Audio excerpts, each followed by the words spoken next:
بسم اللہ الرحمن الرحیم۔ السلام علیکم۔ پروگرام اختلاف رائے کے ساتھ میں افتخار کاظمی اور عمران خان کو غیر شرعی نکاح کیس میں 7 سال قید کی سزا سنا دی گئی ہے، جبکہ ان کی اہلیہ بشرا بی بی ان کو بھی 7 سال قید اور جمانے کی سزا سنائی گئی ہے۔ جمعے کی شب محفوظ کیے جانے والا فیصلہ آج جج قدرت اللہ نے اڈیالہ جیل میں سنایا۔ تو خان صاحب کے خلاف یہ پچھلے 4 روز کے دوران تیسرا کیس ہے جس کا فیصلہ سنایا گیا ہے۔ تو کیا عمران خان کو سزا کے بعد اور ان کیسز کے فیصلوں کے بعد کہانی ختم ہو گئی ہے؟ اس کیس کا تحریری اور تفصیلی فیصلہ جاری کر دیا گیا ہے جو کہ 51 صفحات پر مشتمل ہے۔ جج صاحب نے اس کیس کے حوالے سے جو کچھ لکھا ہے، جو وجوہات لکھی ہیں، ان کی تفصیلات آپ کو بتائیں گے۔ اس کیس پہ بشرا بی بی اور عمران خان نے کیا ریئیکٹ کیا ہے، دونوں کا موقف کیا ہے، وہ آپ کو بتائیں گے۔ تو کیا یہ لڑائی کا آخری راؤنڈ ہے یا اس کے بعد بھی کچھ باقی ہے؟ کیونکہ جیسے ہی عمران خان صاحب کے اس کیس کا فیصلہ آیا ہے، ایک اور معاملے کے اوپر بہت تیزی سے ڈیولپمنٹ ہو گئی ہے اور اچانک 9 مئی کا چیپٹر کھل گیا۔ اس میں ریاست کی طرف سے ایک رپورٹ آئی ہے اور 3 وعدہ معاف گواہ بھی سامنے آ گئے ہیں۔ تو لگتا ہے کہ اگلا کیس عمران خان صاحب پر القادر ٹرسٹ اور 9 مئی کا کیس ہے جو 6 فروری سے شروع ہو رہا ہے اور 6 فروری کو اڈیالہ جیل میں اس کیس کی سماعت ہونی ہے۔ اس پر بات کریں گے۔ اس کے علاوہ آج ایک اور انکشاف ہوا ہے کہ 9 مئی کو جو کچھ ہوا اس کی پلاننگ راولپنڈی میں ہوئی اور راولپنڈی میں کس مقام پر ہوئی اس کی تفصیلات آپ کو بتائیں گے۔ لیکن اس دوران نگران حکومت جاتے جاتے جو سخت فیصلے کر رہی ہے، اس نے بجلی قیمت میں 4 روپے 5 پیسے فی یونٹ اضافہ کر دیا۔ تو ایک طرف معاملات یہ چل رہے کہ الیکشن بھرپور طریقے سے اس کی کمپین جاری ہے۔ پنجاب میں نواز شریف اور شہباز شریف اور مریم نواز مختلف شہروں کے اندر بڑے بڑے جلسے کر رہے ہیں۔ آج انہوں نے گجرانوالہ میں جلسہ کیا اور گجرانوالہ ویسے بھی پی ایم ایل این کا گڑھ سمجھا جاتا ہے، تو ایکسپیکٹڈ تھا ان کا جلسہ بڑا ہونا۔ اس کے علاوہ سندھ میں جلسے ہو رہے ہیں۔ سکھر میں آصف بھٹو کی ریلی تھی، بلاول بھٹو بڑے کراؤڈ سے خطاب کر رہے ہیں۔ جے یو آئی کی مہم جاری ہے۔ پی ٹی آئی نے بھی کوشش کی کہ ان کو جلسے کی اجازت مل جائے، مگر سوابی میں ان کو جلسے کی اجازت نہیں ملی۔ تو ملک میں عام انتخابات قریب آتے ہی دلچسپ واقعات بھی رونما ہو رہے ہیں۔ کہیں پر آپس میں رشتہ داریاں ہیں اور ایک دوسرے کے مد مقابل الیکشن لڑے جا رہے ہیں، اور کچھ ایسے بھی نام ہیں جنہیں دیکھ کر یا سن کر آپ حیران اور پریشان ہو جاتے ہیں۔ فیصل آباد کا حلقہ NA 99 ایک ایسا حلقہ ہے جہاں پر عاصم منیر الیکشن لڑ رہے ہیں اور ان کا مقابلہ عمران خان کے ساتھ ہے۔ اب یہ جنرل عاصم منیر نہیں جو کہ پاک فوج کے آرمی چیف ہے، اور یہ عمران خان بھی نہیں جو کہ پی ٹی آئی کے چیئرمین ہے۔ تو یہ دونوں عام افراد ہیں اور دونوں الگ الگ اپنے ہی نشان پر الیکشن لڑ رہے ہیں۔ لیکن ظاہر ہے جب یہ خبر سامنے آتی ہے کہ عاصم منیر ورسز عمران خان، تو ایک ایکسائٹمنٹ اور ایک چونکا دینے والی کیفیت تو پیدا ہوتی ہے کہ کیا اس قسم کا ماحول ہے۔ ویسے بھی پی ٹی آئی والے اسٹیبلش کرنے کی کوشش کر رہے ہیں کہ ان کا آرمی چیف کے ساتھ یا فوج کے ساتھ جھگڑا ہے اور حافظ جی اس گیم کے اندر انوالو ہے، اور دوسری طرف سے کوئی ریئیکشن نہیں ہے۔ فوج نے ابھی تک عمران خان کے الزامات کا یا پی ٹی آئی کے کمپین کا جو اس وقت حادثہ یا حصہ بن چکا ہے، جس میں وہ کہتے ہیں کہ یہ الیکشن جو ہے وہ اسٹیبلشمنٹ کرا رہی ہے اور طے شدہ الیکشن ہے اور اس کی کوئی ویلیو نہیں ہے، اور دوسری طرف کہتے ہیں کہ لوگ ووٹ ڈالے، ہم نے ہر صورت جیتنا ہے۔ تو جس الیکشن کو بھی سے پی ٹی آئی دھاندلی زیادہ قرار دے رہی ہے، اس الیکشن میں جیت کے دعوے بھی کر رہی ہے۔ تو اس سے یہ ظاہر ہوتا ہے کہ اگر ان کے جیتنے کے چانسز ہو تو کبھی بھی اس الیکشن کو وہ ویل مینج یا دھاندلی زیادہ نہ کہیں۔ تو دھاندلی زیادہ کہنے کی وجہ سیدھی ہے کہ ان کو پتا ہے کہ الیکشن ان کے لیے جیتنا مشکل ہی نہیں، ناممکن ہے۔ تو بڑی خبر 9 مئی کے حوالے سے آ رہی ہے، وہ یہ ہے کہ عمران خان اور عوامی مسلم لیگ کے سربراہ شیخ رشید ان کے خلاف مقدمات میں پی ٹی آئی کے سابق اسپیکر پنجاب اسمبلی اور سابق رکن قومی اسمبلی یہ وعدہ معاف گواہ بن گئے ہیں۔ ذرائع یہ کہتے ہیں کہ سابق اسپیکر پنجاب اسمبلی واسق قیوم اور سابق ممبر قومی اسمبلی صداقت عباسی اور پی ٹی آئی کے رہنما عمر تنویر بٹ نے عدالت میں 154 کا بیان ریکارڈ کرا دیا ہے۔ ذرائع کے مطابق قومی اسمبلی کے حلقہ NA 53 میں پی ٹی آئی کے حمایت یافتہ امیدوار اجمل صابر بھی شیخ رشید کے خلاف وعدہ معاف گواہ بن گئے ہیں۔ اجمل صابر نے اپنے بیان میں یہ بتایا کہ شیخ رشید نے 6 مئی کو لال حویلی میں اجلاس بلایا تھا جہاں 9 مئی کے واقعات کی پلاننگ کی گئی تھی۔ گواہوں کے بیان کے مطابق 9 مئی کے واقعات کی پلاننگ شیخ رشید کی لال حویلی میں ہوئی، جس میں راجہ بشارت، راشد شفیق، اعجاز خان، راشد حفیظ اور باقی لوگ شامل تھے، اور یہ میٹنگ عمران خان کے کہنے پر ہوئی۔ پی ٹی آئی کے حمایت یافتہ امیدوار اجمل صابر اس وقت 9 مئی کے مقدمات میں پولیس کی حراست میں ہے، جبکہ عمران خان اور شیر رشید بھی اڈیالہ جیل میں بند ہے۔ راشد شفیق کو 6 فروری کو انسداد دہشت گردی کی عدالت نے طلب کر لیا ہے، تو 6 فروری سے جو 9 مئی کے معاملات کی سماعت شروع ہو رہی ہے، ان میں یہ والا معاملہ بھی شامل ہے۔ اس کے علاوہ پنجاب حکومت نے ایک اہم رپورٹ جو ہے وہ جاری کی ہے۔ محکمہ داخلہ پنجاب نے سانحہ 9 مئی کی مفصل رپورٹ حکومت پنجاب کو جمع کرائی ہے، جس میں یہ کہا گیا ہے کہ سانحہ 9 مئی ریاست کے خلاف جنگ تھی۔ سانحہ 9 مئی کے حوالے سے اس روز جو کچھ بھی ہوا اس پر ایک جامع رپورٹ تیار کی گئی ہے، جس کو قائمہ committee and law and order نے ویریفائی کر دیا ہے، تصدیق کر دی ہے، اور اس رپورٹ کو قوانین کے مطابق سرکاری دستاویزات کا حصہ بنا دیا گیا ہے۔ اب اس رپورٹ کو بھی 9 مئی کے مقدمات میں استعمال ہونا ہے۔ 17 صفحات پر مشتمل اس رپورٹ میں یہ لکھا گیا ہے کہ 9 مئی کو پی ٹی آئی کے ورکر نے ریاست کے اوپر حملہ کیا، اور یہ حملہ ویسا ہی حملہ تھا جیسا طریقے طالبان پاکستان جو ہے وہ پاکستان کی مختلف مقامات پر حملے کرتی ہیں۔ رپورٹ کے مطابق 9 مئی کو ہونے والا حملہ پہلے سے طے شدہ تھا، مربوط شدہ تھا، اور مرکزی قیادت نے اس کو لیڈ کیا۔ قیادت کا ایجنڈا صرف ریاستی اداروں پر حملہ تھا، فوجی تنصیبات کو نشانہ بنانے کی منصوبہ بندی پہلے سے کی جا چکی تھی۔ پی ٹی آئی کے ورکر نے G H Q building, corps headquarter, I S I کے دفتر پر حملہ کیا، اور ایئر بیس شہداء کی یادگار اور اس سے منسلک عمارتوں کو نشانہ بنایا۔ جی H Q, I S I کے دفاتر اور انسٹالیشن پر حملہ باقاعدہ پلاننگ کے ساتھ کیا گیا۔ سانحہ 9 مئی کا جو ماسٹر مائنڈ ہے وہ مرکزی قیادت ہے، اور اس میں مقامی قیادت بھی شامل ہے۔ پارٹی قیادت کا فون اور سوشل میڈیا کے ذریعے لوگوں کو پرووک کیا گیا۔ اس رپورٹ میں حماد اظہر، ڈاکٹر یاسمین راشد، اعجاز چودھری، غلام محی الدین، علی عباس، اندلیب عباس، میاں محمود الرشید، عمر سرفراز چیمہ، مراد راس، منصب اوان، اعظم خان نیازی اور بجاش نیازی، ان کے باقاعدہ نام شامل کیے گئے ہیں، اور یہ کہا گیا کہ یہ لوگوں کو ٹیلی فون پر حملوں کے لیے اکسا رہے تھے۔ سوشل میڈیا کے ذریعے بھی لوگوں کو پرووک کیا گیا، اور کچھ لوگوں نے اپنی گاڑیوں اور پرائیویٹ وہیکل میں سوار ہو کر ان عمارتوں کو نقصان پہنچایا۔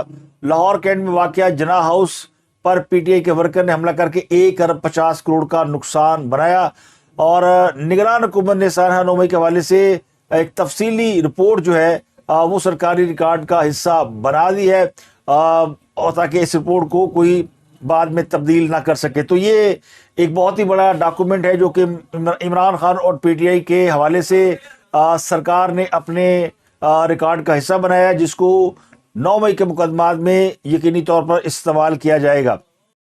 تو کہنے والے کہتے ہیں کہ عمران خان کو مالی طور پر بھی کرپٹ ثابت کر دیا گیا ہے، اخلاقی طور پر بھی ثابت کر دیا گیا ہے، اور اب معاملہ ہے غداری کا، بغاوت کا۔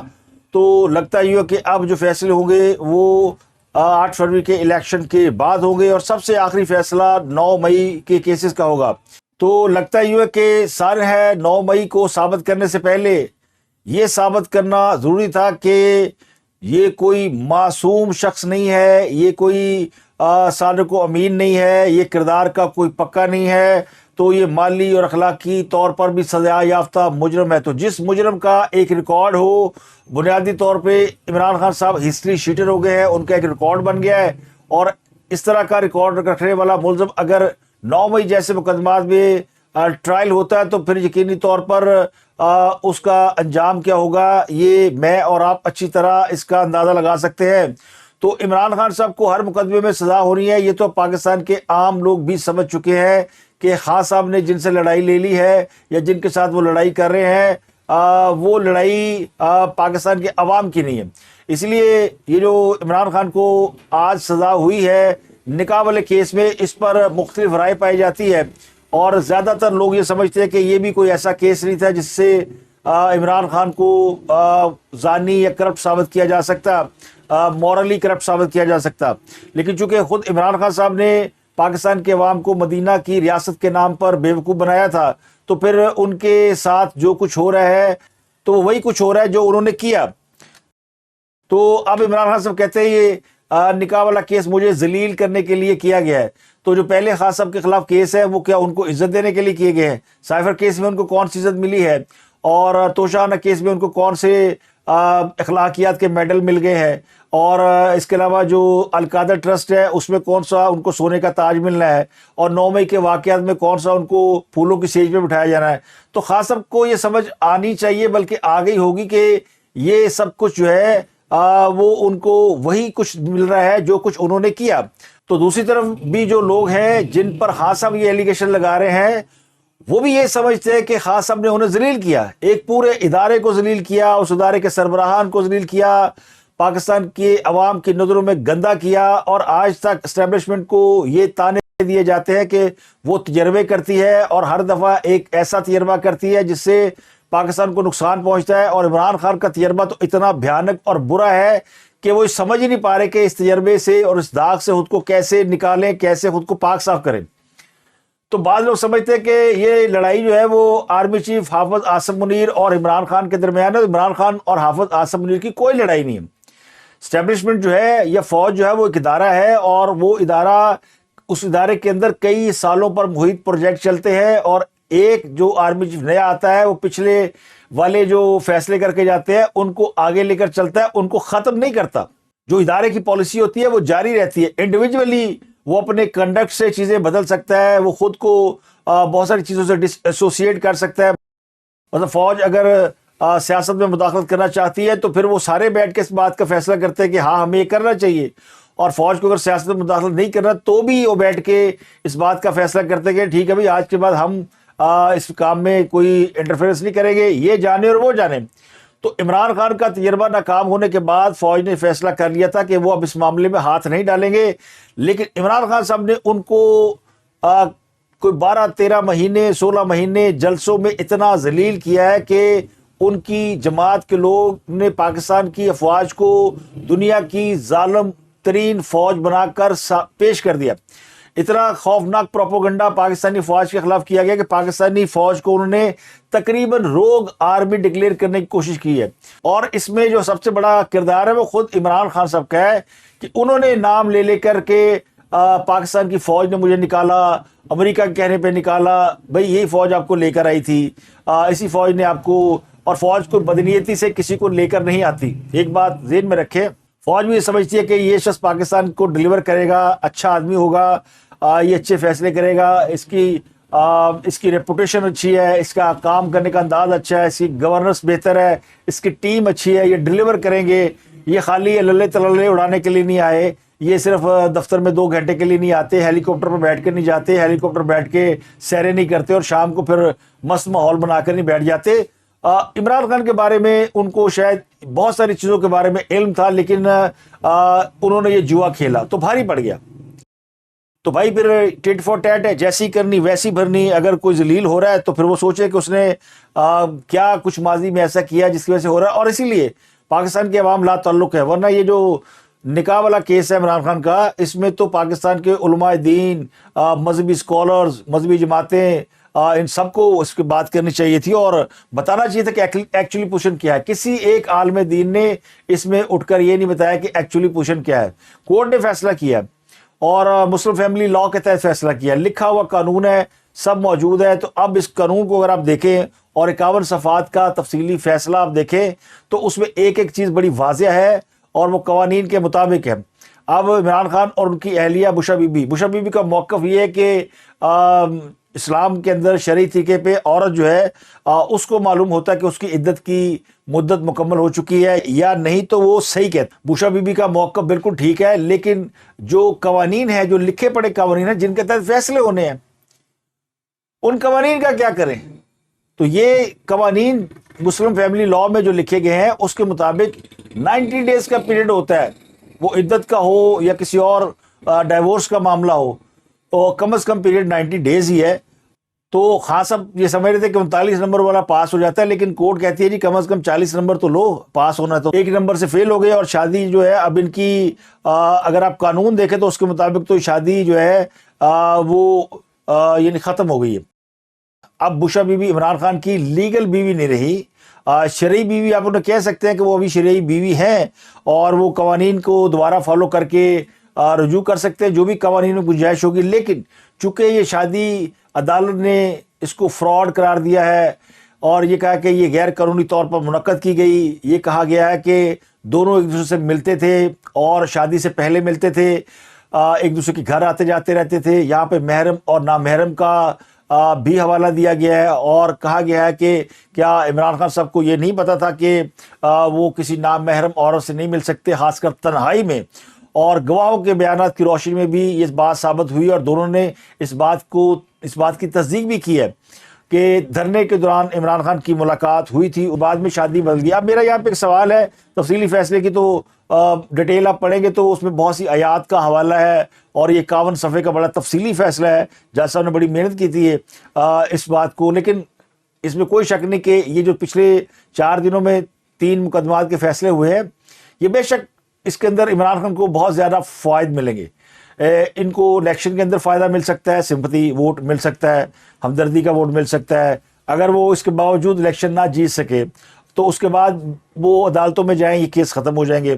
لیکن یہ کیس ختم ہوتے ہوتے بھی ان کو وہ کہتے ہیں نا بال سفید ہو جائیں گے, ویسے تو سفید ہی ہیں, وہ کالے کرتے ہیں, لیکن وہ کہتے ہیں دانتوں پسینہ آ جائے گا. اب اس کو یہ جو لڑائی جنگ, ان کی اہلیہ بھی کہتی ہیں غیرت و بغیرتی کی جنگ ہے. بھئی غیرت کا مسئلہ صرف اس لیے کہ کچھ جو قومیں ہیں وہ غیرت کے نام پہ مر مٹتی ہیں. جو لوگ یہ کہتے ہیں یہ میاں بیوی کا نجی معاملہ ہے, وہ بھی درست کہتے ہیں کہ جو شادی ہوتی ہے یہ ایجاب و قبول کے ساتھ ہوتی ہے. لیکن یہ معاملہ یہ ہے کہ ریاست اس میں فریق نہیں ہے. یہ کوئی کیس گورنمنٹ آف پاکستان نے نہیں کیا ہوا, یہ ان کے سابق شوہر نے الزام لگایا ہے. وہ عدالت چلا گیا, وہ دباؤ میں گیا ہے, وہ بلیک میل ہوا ہے, وہ ڈر گیا ہے, جو بھی ہے اس نے جا کے اپنی سابق اہلیہ کے اوپر الزام لگایا ہے اور کہا کہ اس نے غیر قانونی شادی کی ہے. عدالت نے اس کا فیصلہ دیا. تو اس میں حافظ عاصم منیر کا کیا قصور ہے؟ سیتا وائٹ سے لے کے عائشہ گل علی تک کیا حافظ عاصم منیر موجود؟ خان بھی جھوٹی, عائشہ گل علی بھی مکار, خاور مانیکا بھی جھوٹا, عائلہ ملک کی جو آڈیو آپ لوگوں نے سنی وہ بھی غلط. تو سوال یہ کہ خان صاحب کے غلط لوگوں سے تعلقات کیوں ہوتے ہیں؟ یعنی بعد میں وہی لوگ جن کو پی ٹی آئی کہتے ہیں جی یہ تو خود ہی بد کردار تھے اور خود ہی غلط تھے, ان کے عمران خان سے تعلقات کیسے پیدا ہو جاتے ہیں؟ تو جو بندہ اپنے لیے صحیح لوگوں کا انتخاب نہیں کر سکتا اسے ملک کیسے سنبھا جا سکتا ہے؟ تو یہ ہے وہ ایک بڑا ہی باریک نقطہ جو عمران خان صاحب کو سمجھ تو آتا ہے لیکن وہ اس کا اقرار نہیں کرتے. ہاں سب کو پتا ہے کہ انہیں کن غلطیوں کو سزا مل رہی ہے, ہاں سب کو پتا ہے کہ انہوں نے کیا کیا ہے, ہاں سب کو پتا ہے کہ وہ وکٹ کے دونوں جانب کیسے کھیلے. اور بشرا بیوی بھی جو ہے وہ کتے سائیاں کتے وزائیاں کتے, تو وہ بھی 2 وکٹ کے دونوں جانب کھیلنے کی کوشش کرتی رہی ہیں. تو پھر ایسے لوگوں کے ساتھ اسی طرح ہوتا ہے. مجھے بالکل اس بات پہ کوئی خوشی نہیں ہے کہ عمران خان کا نکاح فاسد باطل ہو گیا یا جھوٹا ہو گیا. ان کے نکاح سے مجھے تو کم از کم کوئی دلچسپی نہیں ہے. لیکن یہ معاملہ ان کے سابق شوہر کا اور عدالت کا ہے اور عدالت کا فیصلہ ہے, تو ہمیں آپ کو بتانا پڑ رہا ہے کہ جناب یہ فیصلہ ہے. اور وہ عورت جو خاور مانیکا کی بیوی رہی ہے, اس کے بچوں کی ماں ہے, وہ اس پر الزام لگا رہا ہے. اب سوشل میڈیا پہ کمپین چل رہی, کتنے گئے فلانا عالم. تو بھائی بلائے نا مولوی طارق جمیل صاحب کو, وہ دے فتویٰ کہ نہیں یہ نکاح صحیح ہے. کوئی بہت بڑے بڑے مفتیان ہیں, ان میں سے 2-4 جو ہے وہ فتوے دے دیں, ان کے فتوے عدالت میں استعمال کر لیں. کتنا مشکل کام ہے, آسان سا کام ہے. تو یہ مدینہ کی ریاست کے نام پہ عوام کے ساتھ جو دھوکہ, فراڈ, بے ایمانی کی گئی اور روزہ رسول کے سامنے جو سیاست چمکائی گئی اور خانہ کعبہ میں جو کچھ کہا گیا اور جو کچھ یعنی اب میں کیا کہوں, مجھے لگتا ہے کہ یہ عمران خان کو بہت بھاری پڑ گیا اور ان کو توبہ کرنی چاہیے. اور جب وہ توبہ کرے اور اپنے معاملات کو دیکھے تو ان کو یہ سمجھ آ جائے گی کہ وہ کہتے ہیں میں ڈیل نہیں کروں گا, میں کسی سے کے آگے نہیں جھکوں گا. تو 8 فروری گزرنے دیں, یہ ڈیل بھی کریں گے اور یہ جھکیں گے بھی. اور آج کہہ رہے تھے کہ میں معافی مانگ لوں گا اگر یہ قرآن پر خلف دے دیں. تو ایک تو خان صاحب کو آج کل یہ بڑا یعنی شوق چڑھا ہوا ہے خلف دینے کا. تو آپ خود ہی کوئی اپنی ویڈیو جاری کر دیں, سر پہ رکھیں قرآن اور بتا دیں کہ یہ الزام مجھ پہ غلط ہے اور صحیح ہے. شیر شیخ بھی تو جیل سے ویڈیو جاری کر رہا ہے نا, اس کو سہولت مل سکتی ہے جیل سے ویڈیو بنا کے اپنے علاقے کی کمپین چلانے کی. اور وہ رو کہہ رہا ہے کہ میں مرنے والا ہوں, مجھے بچا لیں اور میں جیل کی چکی نمبر 15 میں قید ہوں. یہاں تک بتا رہے ہیں شیر شیخ صاحب. میں آپ کی خاطر میں نے اپنی جان قربان کر دی ہے. میں نے اپنی بیٹیوں کے لیے، بہنوں کے لیے جان قربان کر دی ہے. خدا کے لیے قلم دعات کو ووٹ دو. مجھے چکی نمبر 15 میں رکھا ہوا ہے، باہر نکلو. تو یہ فیسلٹی ان کو ہے. عمران خان کو بھی ایک آرٹیفیشل انٹیلیجنس کی ویڈیو بنانی چاہیے اور بنا کے عوام کو بتانا چاہیے کہ جی میرے خلاف کچھ سچ ہے یا جھوٹ ہے. اور پھر یہ لڑائی جو ہے مجھے لگتا ہے کہ یہ موجد اور ایجاد کی لڑائی ہے. تو موجد جو ہے اس نے جو روبوٹ یا پتھر کا صنم تخلیق کیا تھا تو وہ اس کے گلے پڑ گیا، وہ اس کو الٹ کے پڑ گیا. تو اس سے جان چھڑاتے چھڑاتے آج حالت یہ ہو گئی ہے. لیکن اس میں موجد ہی کامیاب ہے. اس نے ہی پنجابی میں کہتے ہیں تن کے رکھ دیا. تو فیصلے جس طرح کے آ رہے ہیں وہ سب کو معلوم ہے. اور یہ ان فیصلوں پہ کوئی خوش نہیں ہے. وہ سیاسی جماعتیں بھی جن کو پتہ ہے کہ کون سے فیصلے آ رہے ہیں، ان کا انجام کیا ہے، وہ بھی اس پر کوئی زیادہ خوشی کا اظہار نہیں کر رہے. تو عمران خان جو اپنا بیانیہ بیچ رہے ہیں نا، اینٹی اسٹیبلشمنٹ، 8 فروری میں جیت جاؤں گا، الیکشن دھاندلی زدہ، ساری باتیں ایک ساتھ ہی کر رہے ہیں کہ ایسے نہیں ہوا تو ایسے، ایسے نہیں ہوا تو ایسے، جیت گیا تو میں نے شکست دے دی، اور میں ہار گیا تو ہاں دھاندلی تو ہو رہی تھی، لوگوں کو الیکشن لڑنے نہیں دیا گیا، جلسے کرنے نہیں دیے گئے، اور پھر میرے اوپر مقدمہ جھوٹے بنائے گئے. تو یہ ساری لڑائیاں عمران خان صاحب نے 8 فروری کے بعد لڑنی ہیں. اور 8 فروری گزر گیا تو پھر عمران خان کی کون سی آزادی، کون سی حقیقی آزادی، کون سی جنگ، کون سی لڑائی، اور کیا یعنی پاکستان کے عوام ان کے پیچھے لگ کر یہی لڑائیاں لڑتے رہیں گے. تو لیڈر کو راستے نکالنے ہوتے ہیں، بہتری کی طرف جانا ہوتا ہے. لیکن عمران خان صاحب کا وہ کہتے ہیں نا کہ اللہ تعالیٰ فرماتے ہیں کہ میں پھر دل بند کر دیتا ہوں، تو انسان کو کچھ سمجھ میں نہیں آتی. تو مجھے لگتا ہے اس وقت وہ ان کو سمجھ میں نہیں آ رہی. تھوڑی اللہ توبہ کریں، جو سیاسی کارڈ ہے وہ بہتر طریقے سے کھیلے. میں رپورٹ پڑھ رہا تھا کسی غیر ملکی ادارے کی، تو انہوں نے کہا کہ نواز شریف وزیر اعظم بننے والے ہیں، اور اس کی وجہ یہ نہیں کہ نواز شریف کو بہت پاپولر ہے. ظاہر ہے وہ پاکستان میں 4 سال نہیں رہے، اور ان کے اوپر بہت سارے الزامات لگے، ان کے خلاف بہت کئی سالوں پر محیط کمپین چلائی گئی. عمران خان کے خلاف تو 5 اگست کے بعد جو ہے وہ کچھ تھوڑا بہت دھندا شروع ہوا ہے. نواز شریف کے خلاف تو 2017 سے پہلے بھی، یعنی 2014 سے کام شروع ہوا تھا، اور کئی سال تک کمپینیں چلی، اور پھر ان کے خلاف کیسز چلے، ان کو باقاعدہ گھیر گھار کے جو ہے وہ نکالا گیا. عمران خان کو تو جمعہ 8 دن ہوئے ہیں، 4 دنوں میں 3 فیصلے سنا دیے کہ تینوں فیصلے جو ہیں یہ ریمانڈ بیک ہو جائیں گے، اور ہو جائیں. جنہوں نے فیصلے کیے انہیں بھی پتہ ہے، جج بشیر کو بھی پتہ ہے. جج بشیر نے کہا میں کیس مزید نہیں سن سکتا، مجھے چھٹی دے دیں. وہ فیصلہ کر کے چھٹی پہ چلے گیا. قدرت اللہ کی بھی آج جان چھوٹ گئی، جو ابوالحسنات ذوالقرنین صاحب تھے ان کی بھی جان چھوٹ گئی. لیکن اب 9 مئی کے کیسز اینٹی ٹیررسٹ کورٹ نے سننے ہیں، ان کے ججوں نے سننے ہیں، تو سب کو پتہ ہے ریمانڈ بیک ہو جانے. انہوں نے اسی لیے کی ہے کہ یہ ساری چیزیں عمران خان کو لوٹا دی جائے. ان کا جو ایک اورا کریٹ کیا گیا تھا نا، اورا ایک بت کریٹ کیا گیا تھا، وہ انہوں نے مسمار کر دیا ہے، اور یہ ساری زندگی ان کے ساتھ ٹیگ رہے گا. وہ وزیر اعظم بن بھی جائیں، دوبارہ الیکشن بھی لڑ رہے ہیں، تو یہ داغ نہیں دھلنے والے. یہ ان کی آئندہ باقی ماندہ زندگی اور ان کی جماعت کے لیے ٹیگ لائنز بن گئی ہیں.